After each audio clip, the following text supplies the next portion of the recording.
Hi, and welcome back to another episode of the History of Fan Anime. I'm your host, William Chow. In today's episode, it's a really first of a series of episodes. I'm going to try to attempt to do something that I've not done before, but I always had the idea of, and that is to do a review on some written work about anime.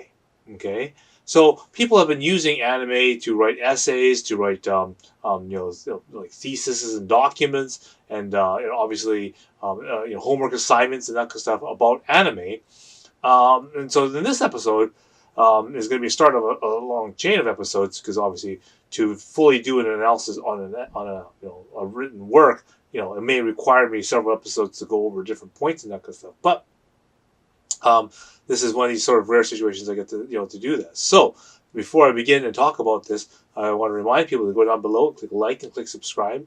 Again, any sort of comments and things that you would write down does help the YouTube algorithm. So at least hitting that like definitely does really help. So do please do that. Again, if you want to support me financially, I do have the super thanks button available, as well as the PayPal and Patreon links. Again, I've now added a little more content to the Patreon. So again, if people who are interested in my new ebook that's out, I've now added video versions of that available now. Again, so again, you can go to the Patreon, you can log in for free, and again, I've made it so that any of the paid accounts, has access to that first ebook for free, and the video version, you get a massive discount on it as well. So in case you would like to get a video version of the ebook, okay, as well as the audiobook as well. So do check that out. Link is below. Okay, so as I said, in this episode, I'm going to be going through and doing analysis on these written pieces of work. So people have obviously submitted either thesis documents or maybe their homework assignments, or that's for some of the writing, creative writing, or in this case it's whatever studies that they happen to be doing. Okay, and it uses a lot of references to anime, and part of the reason why I made this this channel is to inform people and to record and document history, of this age of anime that we've had in North America. And a lot of people who are doing this kind of research and that kind of stuff are having problems finding actual sources and actual information in regards to this era of anime. Okay, and and I've seen it from people from Crunchyroll and people from various different magazines and that kind of stuff are all interviewing different people and are trying to find information about the origins of how anime got this way.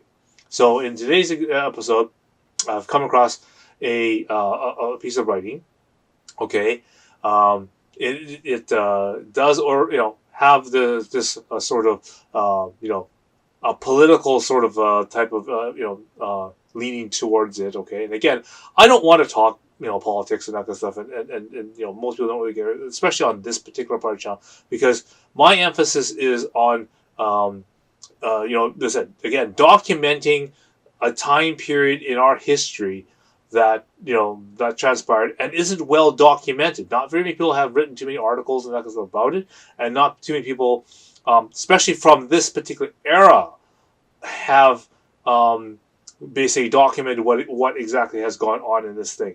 And so what ends up happening is people tend to rely on things like Google and whatnot to write their essays and to get confirmation bias on their particular works. And this is particularly poor when Google does not show results for things that happened in the 1990s or the 1980s, right? They actually need some people, some interviews, and that kind of stuff to be made. And that's, primarily one of the main functions of my channel here, is to provide this documentation, to show you pictures, to tell you stories and accounts, show you merchandise and things that came from that, and how we came across it, getting this stuff, what this means, tie in things that happen in anime with things that are happening in real life. Okay, and that's what I'm trying to do with that. So again, this isn't a typical type of episode,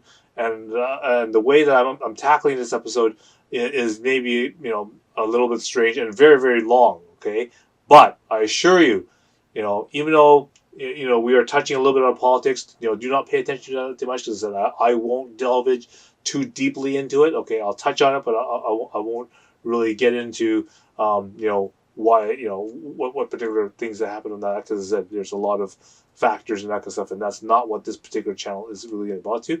But what I want to address, and which is the most important thing, is when people do research, okay, and they go and try to find information that supports their research, okay, and they use Google and that kind of stuff, this is confirmation bias. The fact that you're specifically looking for information and looking for essentially yes men, okay, people that will say yes to whatever you say, to basically confirm what you're writing. And of course, this is really poor scientific method, right? And since the topic is anime, I want to be this person that comes in and says, okay, using my own accounts, my own and whatever evidence and documentations and that kind of stuff, fan letters and newsletters, merchandise, art books, or whatever that happens to be, that I have available as a historic archive. I want to present it to you and tell my story in helping you understand and build this picture, the story. If you want to, kind of have a vision that's not just in front of you but around you, right?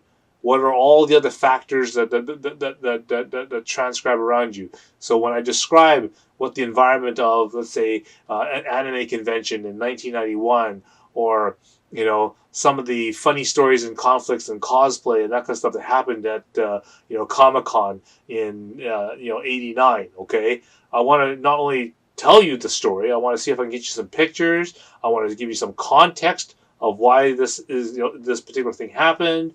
Was there any other things happening at the con that might have transpired? What about any sort of popular culture things that were also happening, or news stories that was happening at that particular time that has a significance of why this sort of thing occurred in anime? And this is what I want to present.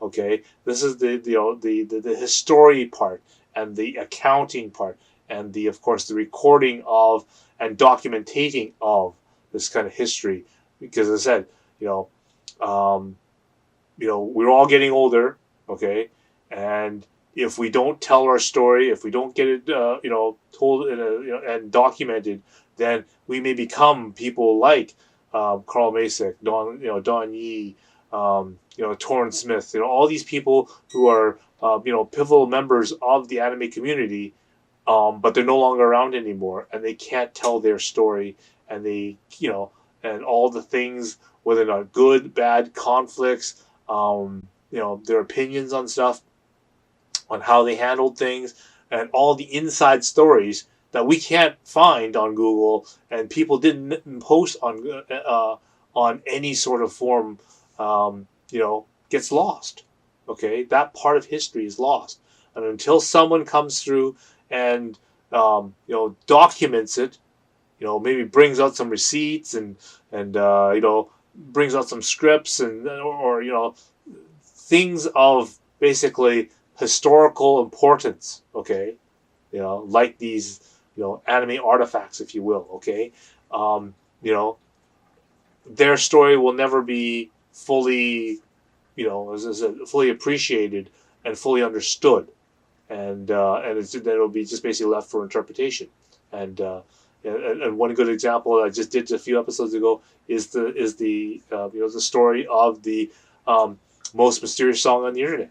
Okay, the mere fact that it is highly possible that most members of the band who wrote that song are no longer around. Even the producer that probably made that thing is probably, maybe, possibly no longer around.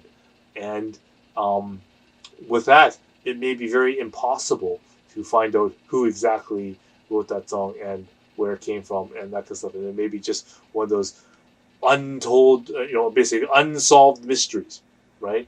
And in this era, at this particular time, there should be no excuse for these untold mysteries or unsolved unresolved and unsolved anime things in history. Because as I said, we are still very, very young. As I said, we have entered a year of 40 years of anime in North America here.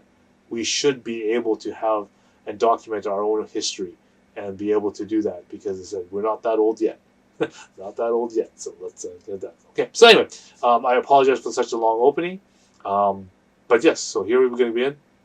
I'm going to break this up into smaller episodes, and I'm going to kind of spread them out so that it's more digestible, and people can think about and do the different things rather than one big, huge 5-hour, 6-hour long video. Okay, so I'll break it up for you. All right. So without further delay, let's begin.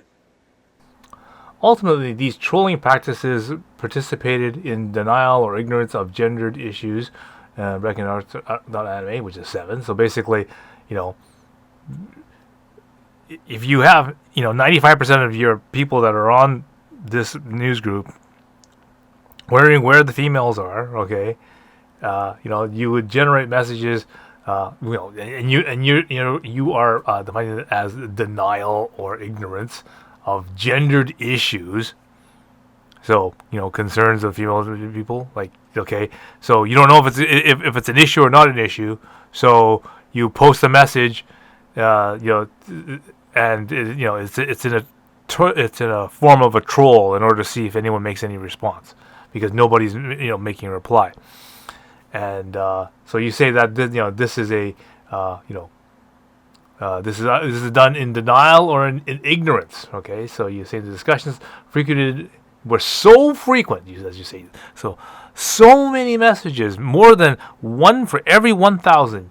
You only pulled out 200 and something messages, but it was so frequent apparently that you say between 1992 and 1996. So for 4 years, it was so frequent, 150 messages every day.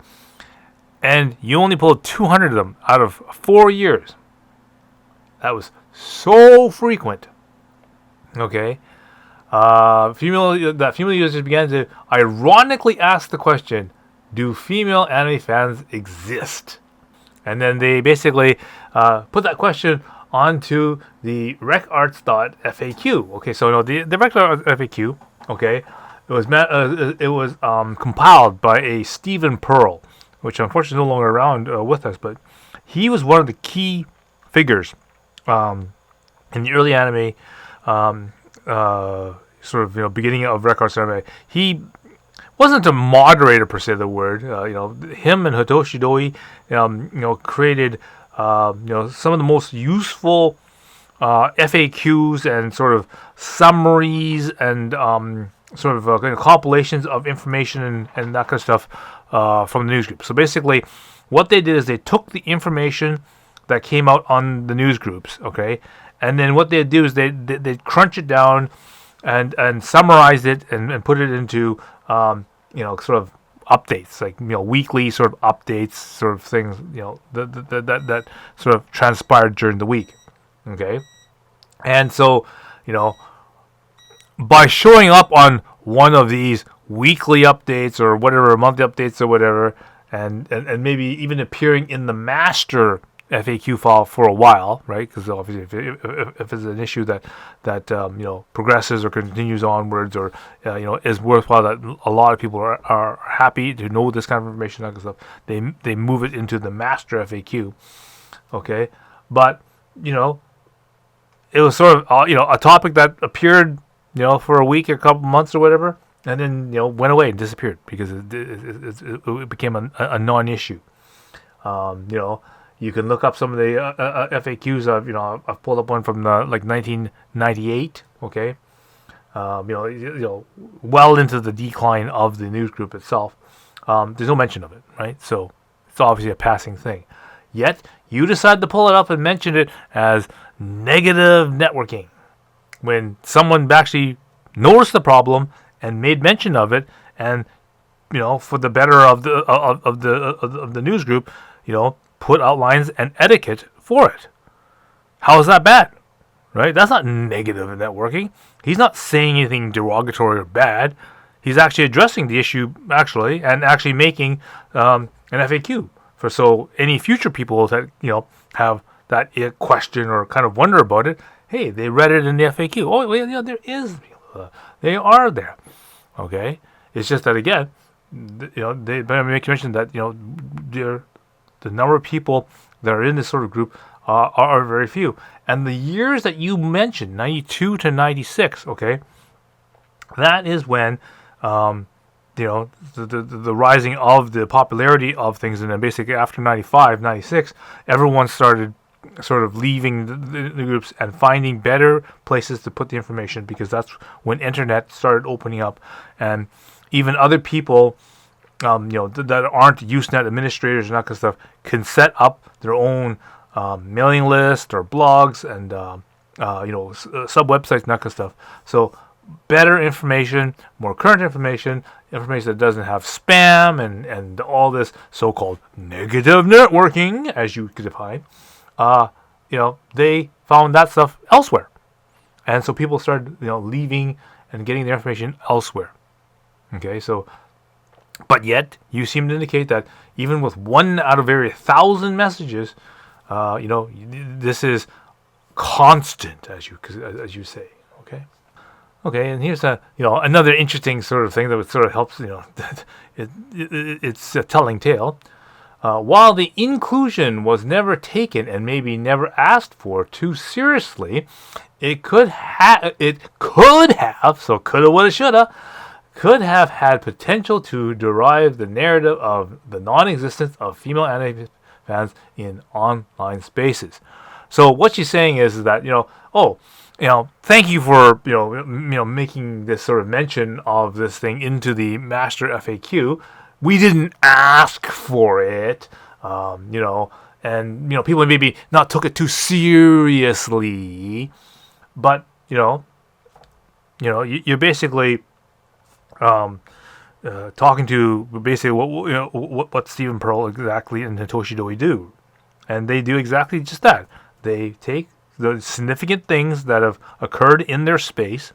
Okay, as I said, they were treated as the de facto moderators of this thing, and they not that they policed everything. They usually let everyone else police their own things, but relevant articles and things that are of note and of particular interest, they summarized into these FAQs. It wasn't the fact that they asked all the people. It was like maybe this is one of these type of issues that we should probably make a mention of or whatever.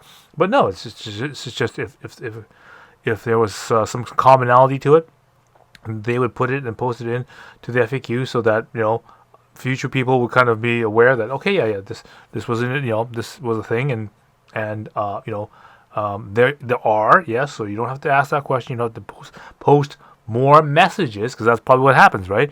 You made a comment up there that people are trying to induce flame wars or trolling or that kind of stuff, in order to get the female users to post stuff. Well, if it goes up into the FAQ and says, "Hey, yes, there are female users. There are not very many of them, and they do use this space." But again, at this time, a lot of people, and even the FAQ itself, points out that, hey, there are all these other spaces and mailing lists and other contacts and information, because that's what the FAQ is for, right?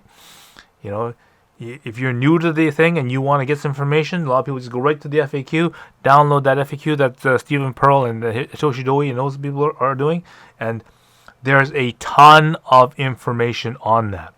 And all of a sudden, with that tons of information and that kind of thing that happens, they don't need to pay attention to the rest of the news group, right? They've extracted, you've got someone who basically says, hey, you don't have to read all the 150 messages every day. Stephen Pearl's going to do that for you.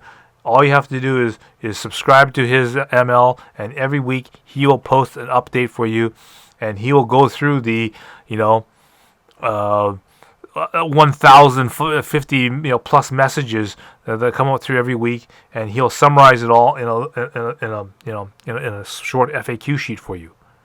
And so people start doing that. And then you don't have to read all the BS and all the whatever toxic masculinity if you want, or whatever you want to talk about there. And this negative networking that you call, the 1 in every 1,000 messages that you worry about. No, someone will already do that for you. They'll summarize it and put it all together and weed out all the crap that you don't need to listen to and put it onto a sheet for you. And any really valuable information, so the most commonly asked questions about, hey, where do I get anime this? Where can I buy this? What does this mean? Blah, blah, blah, blah, blah.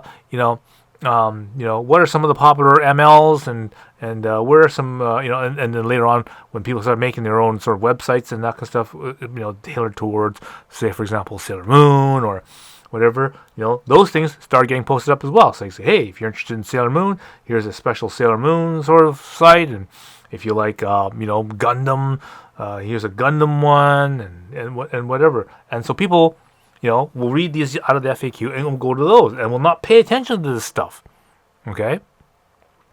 So, so definitely this is a good thing, right? This is basically having to do, a lot of the work for you.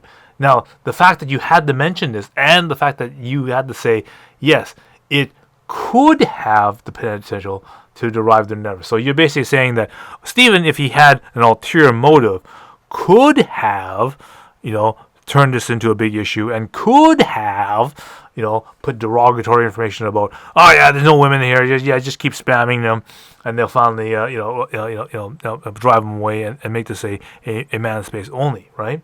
He could have done that, but he won't, because he'll get, as I said, he's got to keep his accountability and everything in check. And the fact that, he's doing a service to this to the news group by trying to do these messages and that kind of stuff. So he's got better things to do, and the community respects him for what he has done.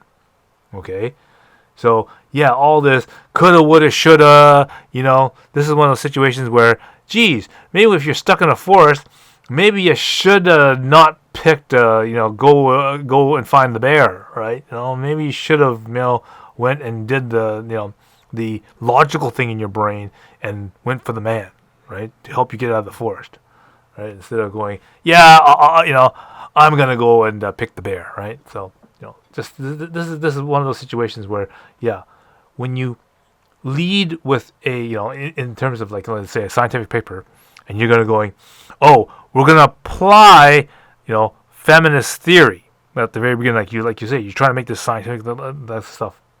Yet you go along and try to, get confirmation bias by adding the words, oh, it could have happened. Well, yeah, the Earth could have got hit by by an asteroid. Yeah, we could have started World War III. Yeah, okay, sure. Yeah, maybe, Trump could have been elected. Okay, like, coulda, woulda, shoulda, right? I mean, you can't use that in scientific documentation. Okay, so this is just sort of, this doesn't help include into your case, right? It's just okay. So to continue, as a follow-up to spreadable media theory. Oh boy, okay, now we're getting into some, hopefully some actual science and some actual theory here. Spreadable media theory, as reconsidered fans as shapers of media flows in the post-Web 2.0 media landscape, i.e. Jenkins 2013. Okay, so now we actually start to quote something that's actually some theory. So I know a lot of people out there are already asking, what the hell is spreadable media theory? Okay, so I even had to look this up because I wasn't sure if this is one of these made-up feminist words that but no, spreadable media theory was here that was that was considered and thought up by Jenkins. Okay, and how it relates to this is you have this thing called media. Okay, a video, an audio. Theoretically, it could be a message, for example. Okay.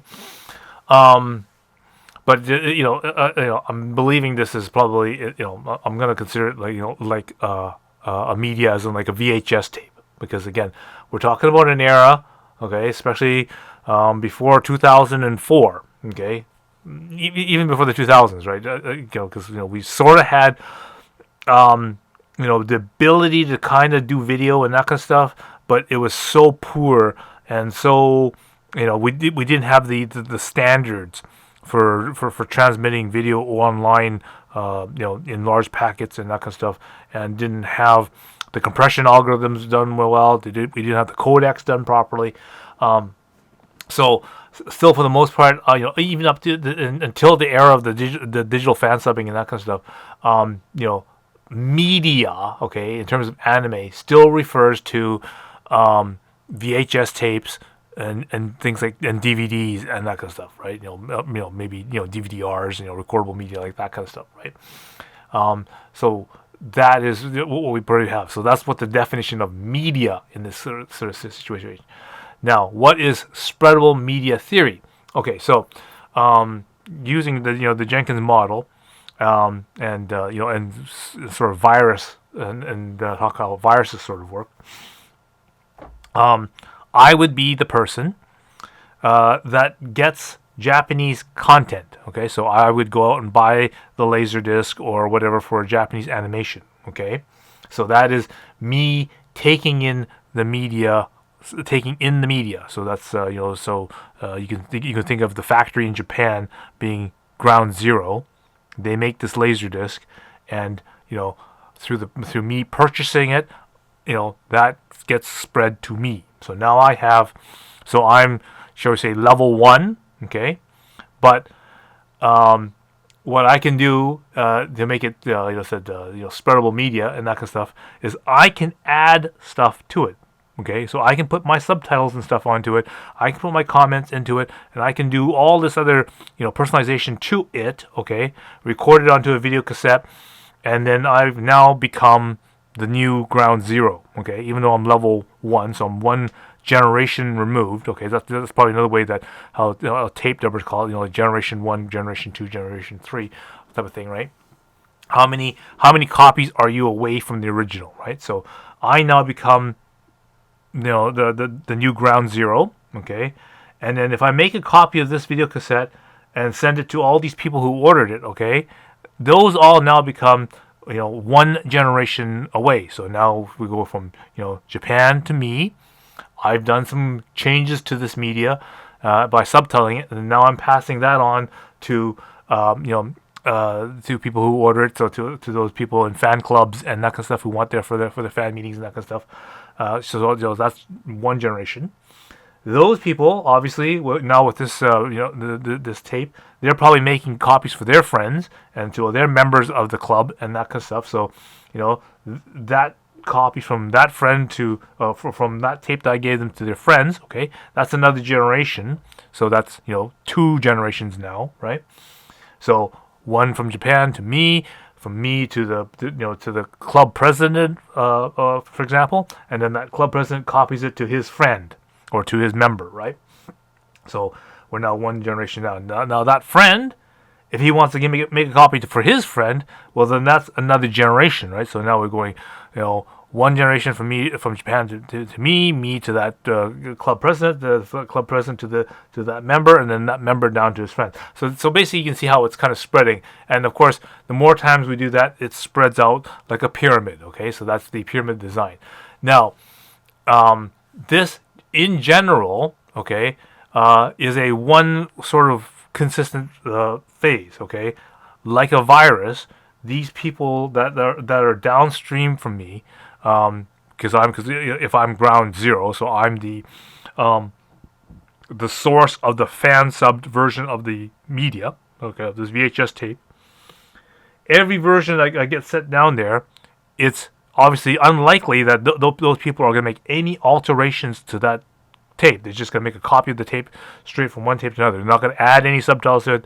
They're not going to do any sort of extra modifications or anything to that. They're just basically making one copy to the next copy, pretty much straight through, right? And the fact that it's not being changed, it's referred to as a static, static media flow, or another way that they refer to it as those people down below, they're referred to as carriers or spreaders. So, for example, if we're spreading a disease, a virus, okay, I would be ground zero, and then the virus would spread from me to the first person, right? The first person would not change that virus in any way. He's just going to carry it or sneeze it onto somebody else, and then that person then carries the next part of the virus to the next person, the next person, next person. So this is essentially another way to think of it is it's virus theory, or the diagram, or pyramid theory. Okay, that's another way that a lot of people like to describe it. So that's one sort of media flow. Okay. The other type of media flow that Jenkins mentions is that if you take this media and, like me, I'm able to change it, okay, add something to it before I spread it to the next person, okay. Now, if that other person I gave it to was able to also change it and add his comments and that kind of stuff or whatever to it, then it gets passed on to the next one. So the best example of this would be, or in modern day time, would be like a TikTok video, right? Someone would, ground zero would be a person who shoots a TikTok video, and then that gets passed on onto the internet, and then someone comes along and takes that video and stitches something to it, puts in, adds his own comment, makes an edit or whatever to it, okay, and then adds more content to it, and then posts that up, okay, and then of course now that's a new generation zero, creates a new line, but it's already one generation away from the original content, right?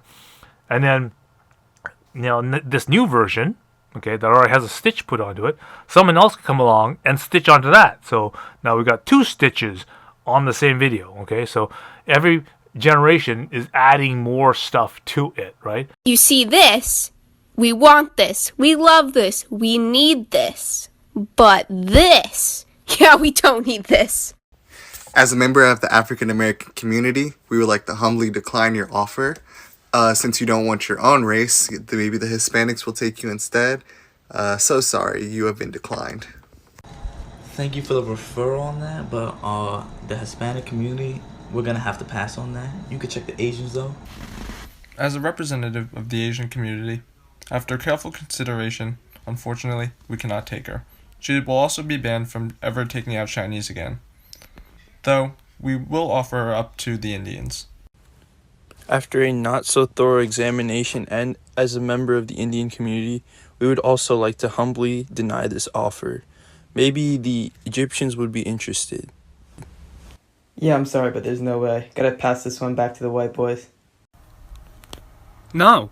And again, again, using a TikTok video, that is one example of it. If I wanted to use an email flow, right? You would email, let's say you have a particular safety issue at work or something, right? You want to obviously email your manager or your supervisor that, hey, we have a something. The latch on the garage door is broken. You should probably get someone to fix that. This is a safety hazard. This is a security issue. Please deal with that. Okay, so that may be the first email, and then the next person will say, "Yep, I got it. I'll forward it to I have made a request to the garage door company to come and fix that."